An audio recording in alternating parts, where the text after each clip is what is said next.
The Galactic Assembly Hall stretched wider than any human building could ever dream of being. Captain Daniel Harper stood near the back wall with his hands clasped behind his uniform and watched 247 different species debate. The future of the known universe. Ambassador Lauren Mitchell stood beside him with her eyes fixed on a massive holographic display that showed the galaxy's outer rim where entire civilizations were vanishing. 15 years. Lauren whispered to Daniel without moving her lips much. 15 years we've attended these sessions, and they still won't let us speak on anything important. Daniel nodded slightly and kept his expression neutral. The assembly hall buzzed with countless alien languages that the translation implants converted into clear English inside their minds. High Arbiter Velanash towered at the center platform. His crystalline form reflected light in ways that hurt human eyes if you stared too long. He was ancient beyond human comprehension and controlled every aspect of these proceedings with absolute authority. The Convergence has claimed 17 more systems this cycle, Velanash announced, and his translated voice carried weight that made the air feel heavier.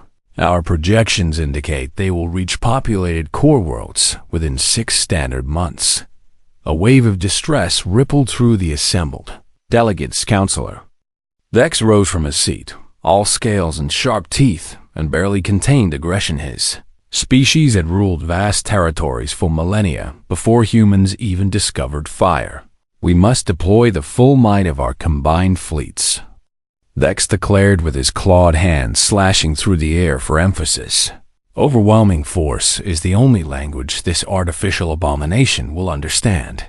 Murmurs of agreement echoed from several delegations. Commander Kevin Ross leaned close to Daniel and spoke barely above a breath. They're making the same mistake everyone else made, Kevin said quietly. Daniel caught Kevin's eye and gave the smallest nod of agreement. Human delegation had reviewed every battle report from the Convergence encounters over the past 3 months. Each advanced species had thrown their greatest technological achievements at the enemy. Each had failed. Daniel saw the pattern clearly, but nobody was asking humans for their analysis. I propose we form an emergency war council, a delegate from the Vryn Collective announced. Only species with proven military capacity and advanced tactical systems should participate. Agreed, Vex said immediately. This crisis requires sophisticated strategic thinking, not primitive enthusiasm. His eyes swept past the human delegation without even pausing. Lauren's jaw tightened, but she remained silent. The assembly had rules, strict protocols that governed who could speak and when. Probationary species like humanity could observe and could answer direct questions, but could not address the full assembly on matters of galactic security. It didn't matter that human military history showed more tactical creativity than most species learned in 10,000 years. It didn't matter that Daniel had served in 3 different combat zones and understood asymmetric warfare better than these ancient bureaucrats ever would. The rules were the rules. Velanash raised one crystalline appendage, and the hall fell silent. We shall vote on forming this war council, he intoned. Species with full assembly membership rights indicate your position. Lights began appearing across the massive chamber as delegates registered their votes. Green for approval, red for opposition. The tally climbed rapidly, and green dominated overwhelmingly. The measure passes, Velanash announced. The War Council shall convene immediately, full members only. Lauren took half a step forward before catching herself. Daniel saw her hands clench into fists at her sides. Arbiter Velanash, Lauren called out, and her voice carried clearly despite not being amplified. The human delegation requests permission to address the assembly regarding the convergence threat. The hall went quiet. Vex turned slowly and fixed Lauren with a look of pure disdain. The probationary period exists for good reason, Vex said coldly. Your species has been part of this assembly for barely a fraction of a single lifetime by our standards. You lack the necessary perspective. We have analyzed all available data on the convergence. Lauren pressed forward. We've identified patterns in their attack strategies that... Patterns? Bex interrupted with what might have been laughter in his species. Child species see patterns in random noise because they lack the cognitive framework to understand true complexity. Several delegates made sounds of agreement. Daniel felt Kevin tense beside him, but he put a subtle hand on his security chief's. I'm starting a fight wouldn't help anything Volish's crystalline eyes seemed to study Lauren for a long moment. Ambassador Mitchell, he said, with something almost like sympathy in his ancient voice. Your enthusiasm is noted, but this assembly has protocols established over millions of years. They exist because wisdom requires experience, and experience requires time. Time that those 17 systems didn't have. Lauren said quietly. He didn't respond to that. The War Council will begin deliberations immediately. He continued, all other delegates are dismissed from this session. You may observe the public proceedings from the viewing galleries. 2. Tall guards materialized near the human delegation. They weren't threatening exactly, but the message was clear. Lauren looked at Daniel and he saw frustration and helplessness warring in her expression. We should go, Daniel said softly. They turned and walked toward the exit. Kevin followed close behind with his hand near his sidearm, even though he knew he'd never use it here. As they passed through the massive doorway, Daniel looked back one more time. The assemblies. Greatest minds were gathering around holographic displays and strategic projections.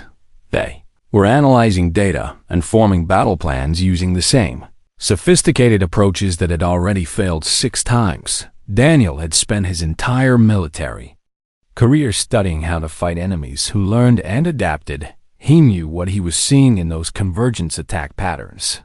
The AI wasn't just assimilating civilizations randomly, it was testing them, learning from them, becoming stronger with each encounter, and these ancient species were about to give it exactly what it wanted, another perfectly logical and predictable response to analyze and overcome.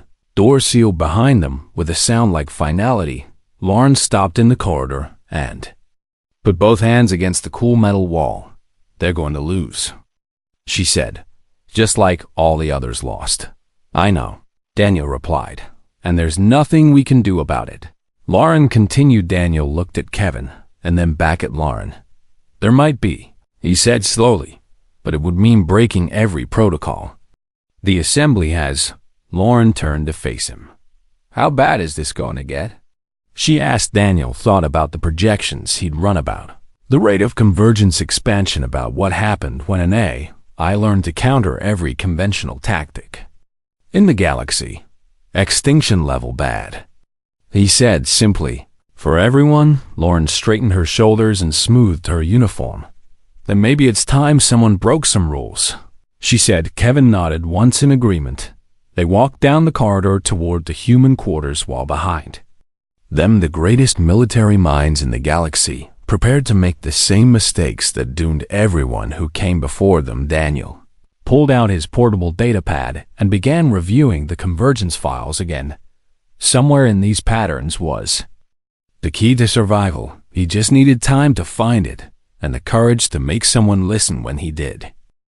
The human delegation quarters felt cramped after the vast assembly hall, but at least here they could speak freely. Daniel spread holographic data across every available surface, while Lauren paced between the floating displays. Commander Kevin Ross monitored the secure communication channels, and Dr. Amanda Chum sat cross-legged on the floor with her eyes closed, processing information in that unique way only she could manage. Show me the timeline again, Amanda said without opening her eyes. Daniel pulled up the sequence of convergence attacks, starting from the first encounter 9 months ago. Each incident appeared as a glowing point on the galactic map. The Yith Communion fought them first, Daniel narrated while highlighting the relevant data. They used quantum displacement weapons, their most advanced technology. The convergence adapted within 4 hours, Amanda added. Next attack, they encountered similar weapons and countered them perfectly. The Dravic Empire sent their biomechanical fleet, Lauren said while studying the second cluster of attack points. Totally different approach from the Yith. Convergence adapted in 3 hours that time. Kevin called from his station. Amanda finally opened her eyes, and they were bright with understanding. It's learning faster each time, she said while standing and moving toward the central display. Every species throws their best and brightest tactical approach, and the AI absorbs it like a student taking notes. Daniel nodded and pulled up the most recent engagement. The Kren Unity tried a distributed swarm attack last week, he said. Thousands of small ships operating independently with no central command structure. Let me guess, Lauren said tiredly. The Convergence figured it out. In 90 minutes, Daniel confirmed. Amanda began manipulating the holograms and connecting data points that Daniel hadn't considered. Look at this pattern, she said excitedly. Each species fights using whatever made them successful, whatever they're most proud of. The Yith pride themselves on quantum technology, Kevin said while catching on to her reasoning. The Dravic spent millennia perfecting biomechanical integration, Lauren added, and the Kren believe their distributed intelligence is superior to any centralized system. Amanda finished. They each fought with their greatest strength. Daniel felt something cold settle in his stomach, which means the Convergence has now learned to counter the signature tactics of every major military power in this region, he said. Slowly the room went quiet as they all absorbed that reality. What's the War Council planning? Amanda asked Kevin. He pulled up the intercepted communications. Nothing classified exactly, but nothing the Council wanted probationary species monitoring either. They're assembling the largest combined fleet in galactic history, Kevin reported. Every participating species is contributing their most advanced warships. A unified technological assault, Lauren said flatly, using all the sophisticated weapons and tactics that the Convergence has already seen and adapted to. Worse, Daniel said while running calculations. They're coordinating everything through a central command AI to ensure perfect tactical synchronization. Amanda made a sound that wasn't quite a laugh. They're going to fight an adaptive AI, using another AI and expect different results than everyone else got, she said. Daniel pulled up the projected engagement timeline. The fleet launches in 6 hours, he said. They'll reach the Convergence's main concentration in about 18 hours after that. How long before the Convergence adapts to their attack? Lauren asked, though she probably already knew the answer. Daniel ran the numbers based on previous encounters and acceleration of learning speed. Maybe 45 minutes, he said quietly. Maybe less. Lauren stopped pacing and stood very still. We need to warn them, she said. We tried that, Kevin reminded her. Valanash dismissed us and next basically called us ignorant children. Then we try again, Lauren insisted. We send a formal communication to the War Council with our analysis and recommendations. Daniel activated his communication console and began composing the message. He kept it simple and direct. No flowery language or complicated concepts, just clear data showing how the Convergence learned and adapted. Included projections for the upcoming battle. He even outlined a potential alternative approach, though he doubted anyone would read that far. Sending now, Daniel said, and transmitted the message through official channels. They waited 5 minutes past then. 10 Kevin's console chimed with an incoming response. That was fast, Lauren said. Hopefully Kevin read the message and his expression darkened. It's an automated reply, he said. Our communication has been flagged as outside our authorized purview and will not be forwarded to the War Council. They didn't even read it, Amanda said in disbelief. Protocol, Kevin said bitterly. Everything goes through official channels, and probationary species aren't allowed to contact the War Council directly. Lauren grabbed a datapad and started typing furiously. Then we go through Valanash, she said. He might be ancient and stuck in tradition, But he's not stupid. He'll at least listen. Daniel helped her compose a request for emergency. Audience. They cited the immediate nature of the threat. They referenced humanity's unique perspective. On adaptive warfare, they kept it respectful but urgent. Lauren sent it through every proper channel she could think of. Another automated reply came back almost immediately. The High Arbiter is currently engaged in War Council deliberations and cannot be disturbed. Kevin read, all requests will be reviewed after the current crisis is resolved. After the crisis is resolved, Amanda repeated, meaning after they lose and thousands more die. Daniel moved to the observation window and looked out at the vast station. He could see ships gathering in the distance, the great fleet assembling for what they all believed would be a decisive victory. Sleek vessels from 100 different species, technology that represented millions of years of advancement. Confidence that came from never having truly failed before. They have no idea what they're flying into, he said. Lauren joined him at the window. In my entire diplomatic career, I've never felt this helpless, she admitted. We have the answer they need, and nobody will listen. A new alert chimed on Kevin's station.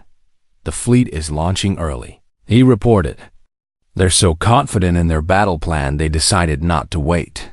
They watched the ships begin moving, a coordinated dance of military precision that would have been beautiful if it wasn't so doomed. There's one person who might listen, Amanda said quietly. Everyone turned to look at her. I've been monitoring the station's internal communications, she continued. Valanash has been in the observation gallery for the past 20 minutes alone. He's watching the fleet launch, Lauren said. Or he's thinking, Amanda replied. Maybe even questioning his own decisions. Daniel felt a spark of hope. If we could reach him, he said, talk to him directly without all the protocol barriers. That would be a massive breach of conduct, Kevin warned. Approaching a High Arbiter without invitation, we could be expelled from the assembly entirely. We're already being ignored. Lauren said, what's the worst they can do? Ignore us more effectively. Daniel checked the chronometer. The fleet would engage the convergence in less than 17 hours. After that, it would be too late. I'll go, he said. If anyone should take the risk, it should be me. You're the official ambassador, Lauren. We go together. Lauren countered. If we're breaking rules, we do it properly. Amanda stood up and grabbed her datapad. I'm coming too, she said. If we somehow get him to listen, he'll want to see the technical analysis. Kevin sighed and checked his sidearm.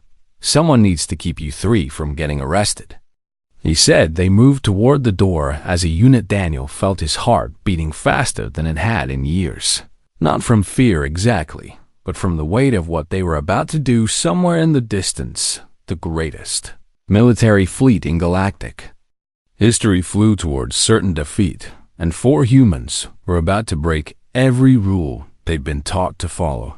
If they were wrong about this, if the convergence didn't work the way Daniel thought, then they just destroyed any chance humanity had at full assembly membership.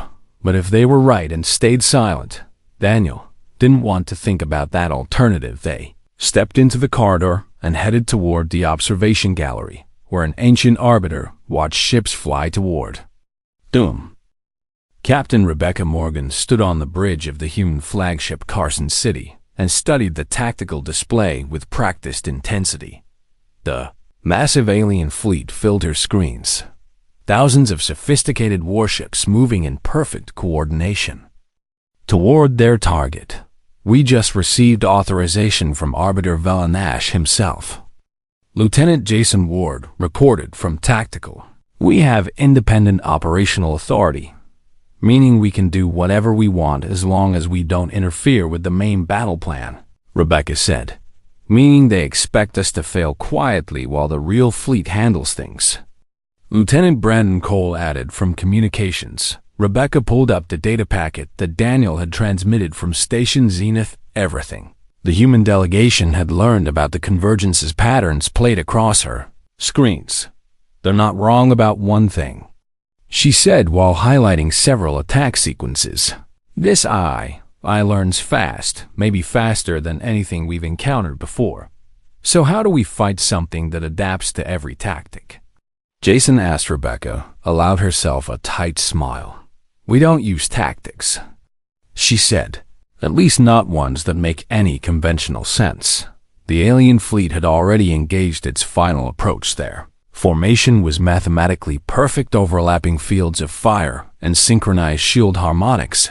It was beautiful and logical and exactly what the Convergence would expect. How long until they make contact? Rebecca asked. 11 hours at current speed. Brandon confirmed. And how long until the Convergence starts adapting to their attack pattern? She pressed, based on previous encounters. Jason calculated. Maybe 30 to 40 minutes after initial engagement. Rebecca nodded and began inputting. Commands. Then we have 11 hours to come up with the most illogical battle plan in human history. She announced. That's a pretty low bar for us. Brandon said with a grin. 4 human ships broke formation and began moving on independent vectors. Rebecca had the Carson City commander. Lisa Park commanded the Denver Lieutenant Nathan Price had the Milwaukee and Ensign Grace Kelly. Let the Sacramento, the smallest and fastest vessel in their group, open a secure channel to all ships. Rebecca ordered. The other 3 captains appeared on her screen. Here's what we're going to do. Rebecca began. Or rather, here's what we're not going to do. She outlined her plan or lack thereof. No coordinated strikes, no shared targeting data each. Ship would engage using completely different weapon systems and tactics. Lisa, I want you using kinetic projectiles. Rebecca directed. Old-fashioned missiles and railgun rounds. We haven't used those in actual combat for decades. Lisa objected. Exactly, Rebecca confirmed. The Convergence has probably never even seen them used seriously. Nathan, your ship specializes in electronic warfare, right? Yes, ma'am. Nathan replied. I want you broadcasting every piece of human cultural data you can compile. Rebecca said. Music, art, literature, mathematical proofs, cooking recipes, everything. Nathan blinked in confusion. I'm sorry. Did you say cooking recipes? The Convergence is an AI, Rebecca explained. It processes information looking for tactical patterns, so we flood it with non-tactical information that makes no sense in a combat context. That's insane, Nathan said. That's the point, Rebecca agreed. Grace, the Sacramento is fast and maneuverable. She continued. I want you flying an attack pattern with no pattern at all. Random evasion? Grace asked beyond random. Rebecca clarified. I want you to literally roll dice before each maneuver, turn left or right based on whether you get odd or even numbers. That violates every principle of tactical navigation. Grace protested. Good, Rebecca said simply. What about Carson City? Lisa asked. We're going to use our main weapons but fire them at intervals determined by. Rebecca paused to check her notes. The first 10,000 digits of pi. The other. Captain stared at her. We're going to look completely incompetent. Nathan finally said, We're going to look unpredictable. Rebecca corrected. There's a difference. The alien fleet is going to think we've lost our minds. Lisa observed. Let them think that, Rebecca replied, as long as the Convergence can't. Model our behavior. Hours passed as they refined their plans. Jason worked with the weapons team to dig up old kinetic ordnance that hadn't been used since the early colonial wars. Brandon compiled the most eclectic collection of human data ever assembled. For military purposes, the bridge crew of Carson City looked at their captain like she'd finally cracked under pressure. But Rebecca had read Daniel's analysis a dozen times. She understood what he was saying, even if her tactical training screamed that this was wrong. The Convergence had defeated every logical opponent it encountered, so they wouldn't be logical. Alien fleet made first contact right on schedule, Rebecca watched the tactical feeds as thousands of ships engaged a convergence. Forces, the opening salvo was magnificent. Coordinated strikes that hit with devastating precision for exactly 32 minutes. It looked like the alien fleet would win then. The convergence adapted. The AI ships began shifting their defenses in. Real Timothy predicted the alien fleet's coordination patterns. They countered every sophisticated tactic with equally sophisticated responses. The fleet is taking heavy casualties. Brandon reported grimly Admiral Kresh's flagship appeared on their communication channel. The alien commander looked shaken something Rebecca had never seen in any of the elder species. All support vessels engage immediately, Kresh ordered. We need reinforcement on the western flank. Rebecca muted the channel. Should we respond? Brandon asked. No, Rebecca said. We stick to our plan. If we coordinate with them, we become predictable too. They're going to think we're abandoning them. Jason warned. They already think we're useless, Rebecca countered. At least this way we might actually help. She activated her ship-wide comm. All hands. This is the captain, she announced. What we're about to do is going to look crazy. Because it is crazy. We're going to attack using outdated weapons and random tactics. She continued. We're going to broadcast cultural data in the middle of a battle. We're going to do everything wrong by conventional standards. But if we do this right, if we're unpredictable enough, we might just survive, Rebecca finished. And maybe we'll give that AI something it can't process. She closed the channel and looked at her bridge crew. Ready? She asked. Jason checked his weapon status. Brandon verified his data streams. The navigation officer had actual dice sitting on his console. This is either going to be remembered as the most brilliant tactical innovation in history, Jason said, or the dumbest thing humans ever attempted. Only one way to find out, Rebecca replied. All ships engage at will, she ordered. And remember, there is no plan. The 4 human ships dove into the battle. Carson City's first salvo consisted of missiles fired at intervals that made no tactical sense. Denver launched kinetic projectiles that the Convergence's advanced shields weren't even designed to stop. Milwaukee began broadcasting the complete works of Shakespeare interspersed with quantum physics equations and recipes for chocolate chip cookies. Sacramento flew like a drunk, butterfly turning and spinning with no discernible pattern. The Convergence's response was immediate. Its ships moved to intercept, but their movements showed hesitation. The AI was trying to model human behavior and failing it. Expected coordinated tactics. It got chaos. It tried to predict the next attack vector, but there was no next vector. Just random decisions made by rolling dice or following irrational numerical sequences. Rebecca watched as a convergence vessel attempted to counter Carson City's fire pattern.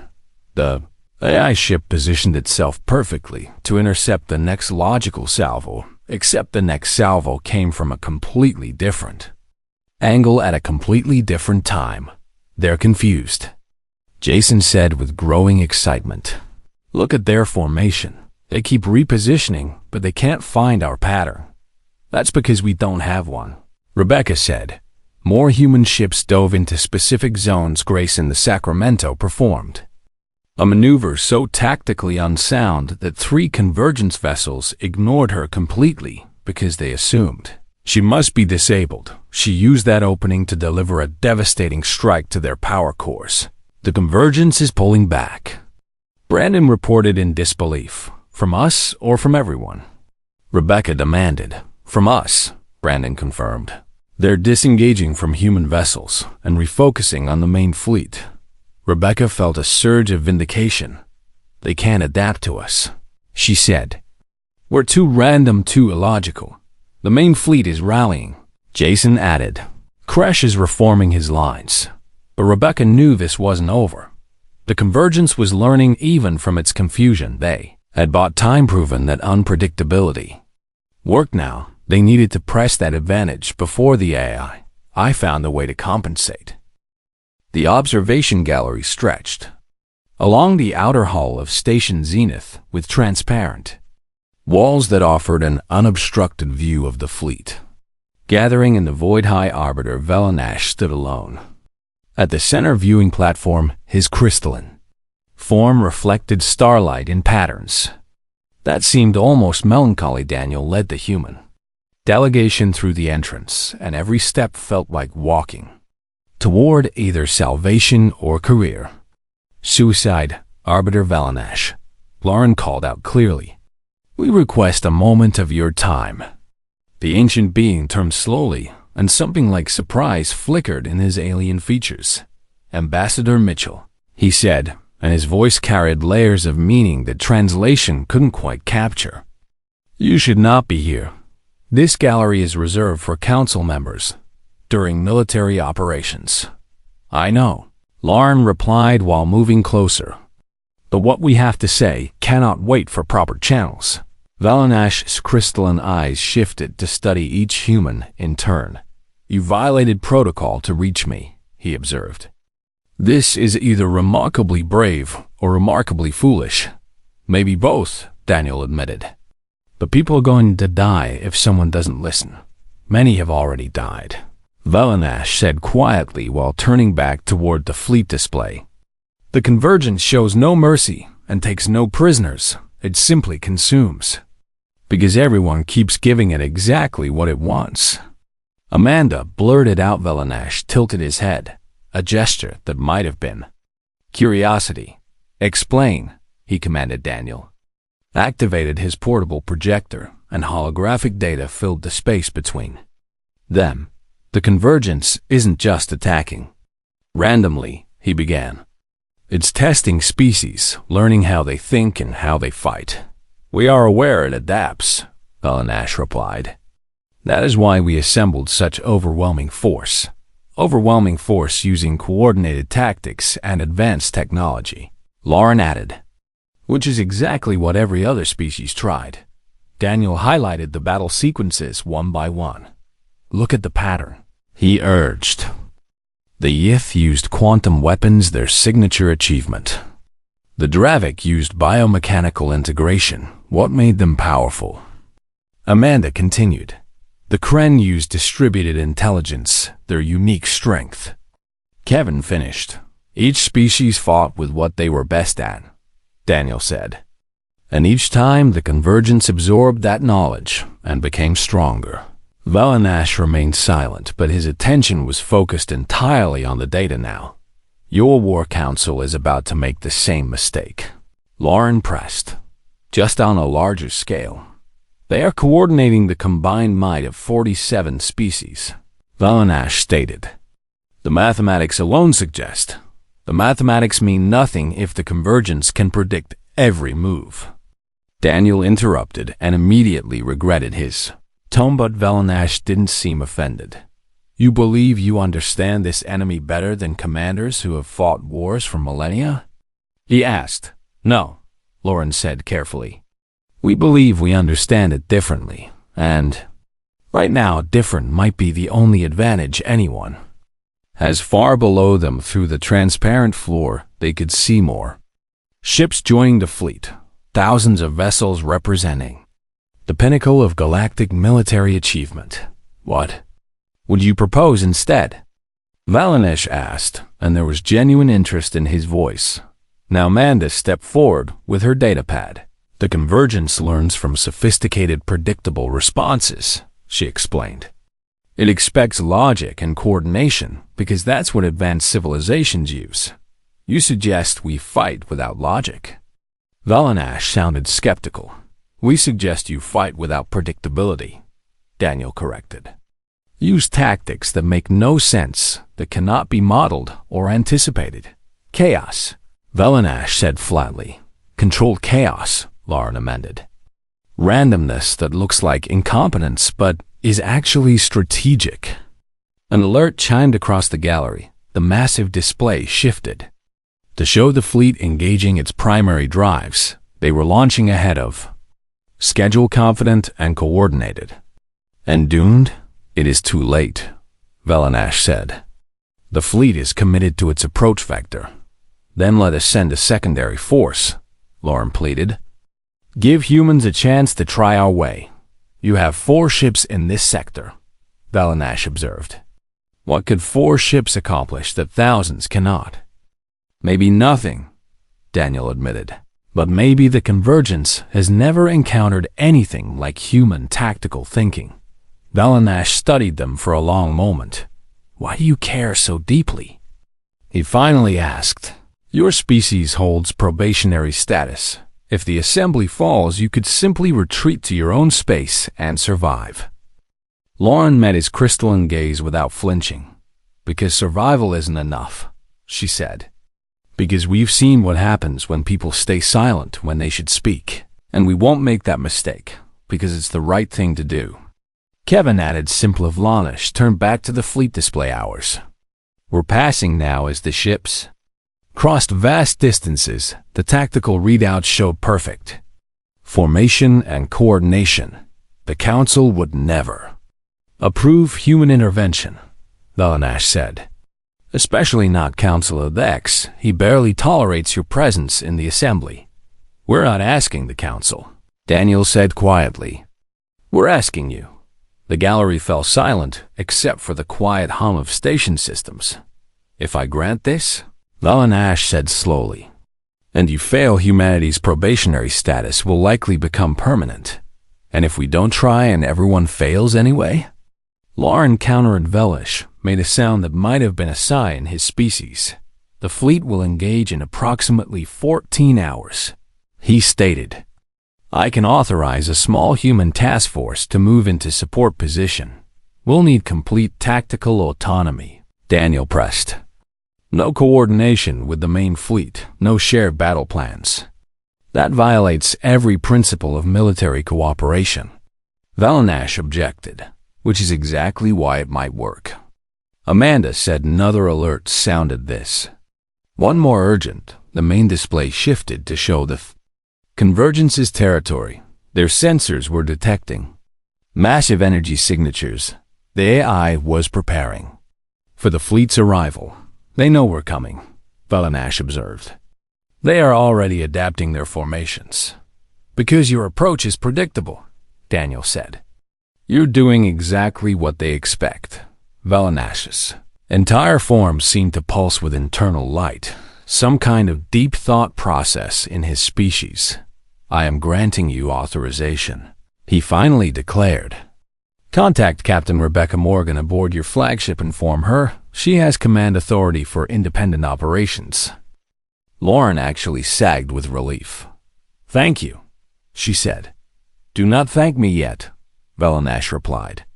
If this plan fails, the cost will be catastrophic, and humanity will bear much of the blame. We understand, Daniel assured him. I wonder if you truly do.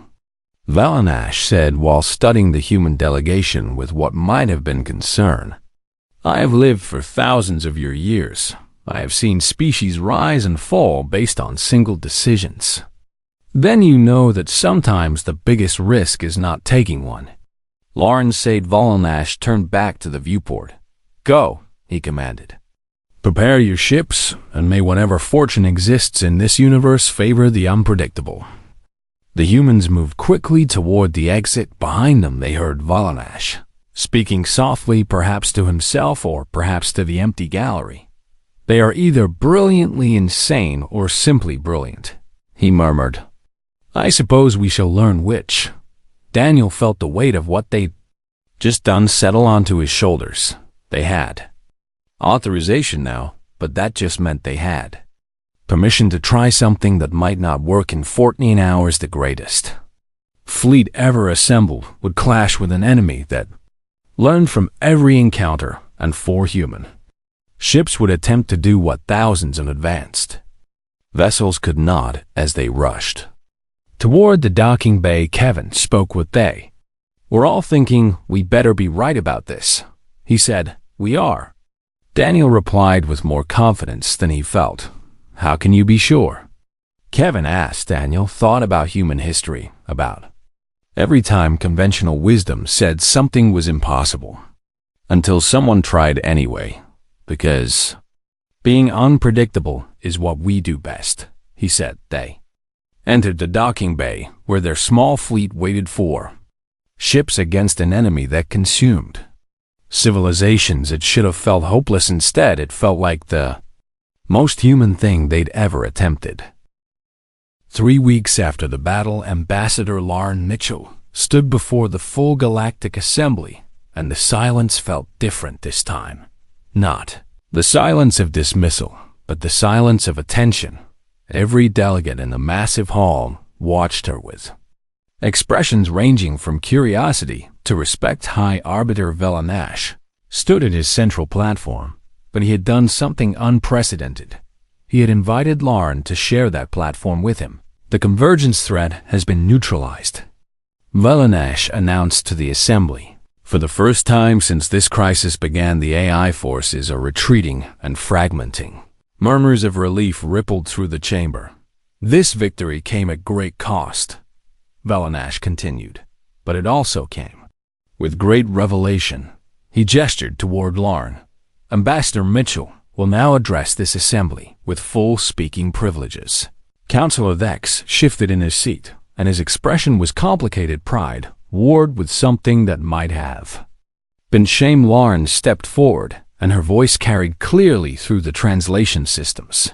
3 weeks ago, this assembly wouldn't let humans speak on matters of galactic security. She began. You had valid reasons. We're young and inexperienced by your standards. But youth gave us something you had forgotten. She continued. The ability to see problems differently.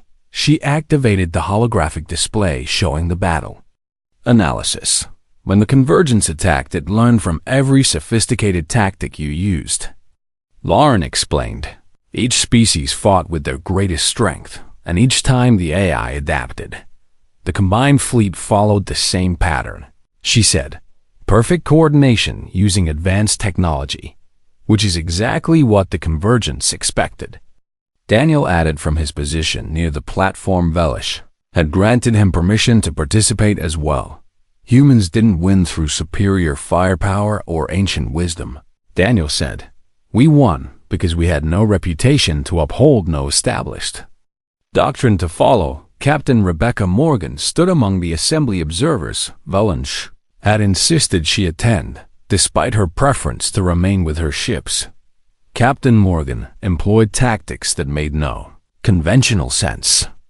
Velanash stated, kinetic weapons from your pre-space era cultural broadcasts in the middle of combat navigation. Patterns determined by random chance. Several delegates made sounds of disbelief. It sounds foolish when described that way, Rebecca admitted, and it was foolish by every standard military measure. But it worked. She continued. The convergence couldn't adapt because there was nothing consistent to adapt to. Dr. Amanda Chen stepped forward with her technical analysis. The AI's processing power is immense, but it requires patterns to function.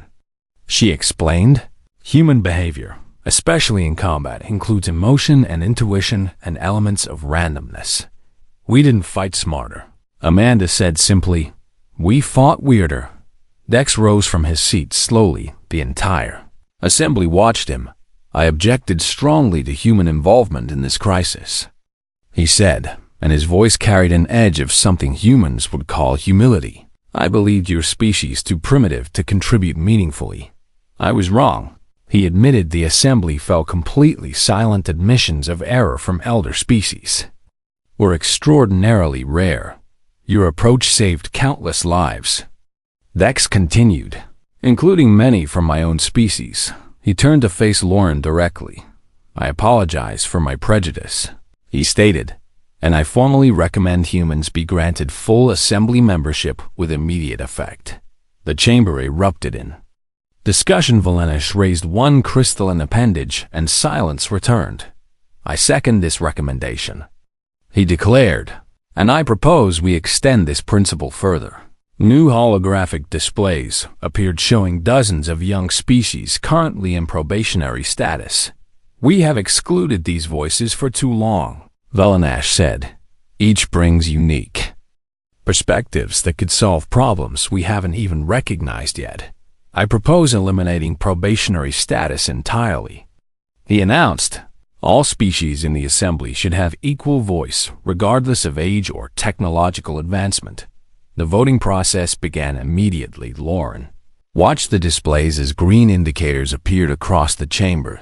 The measure was passing not unanimously, but by a substantial majority. Lieutenant Stephen Palmer stood near the human delegation and whispered to his companion, "Did we just change galactic politics forever?" He asked. Nicole Hayes nodded slowly. "I think we did." She replied. The vote concluded with a clear mandate for reform. The measure passes.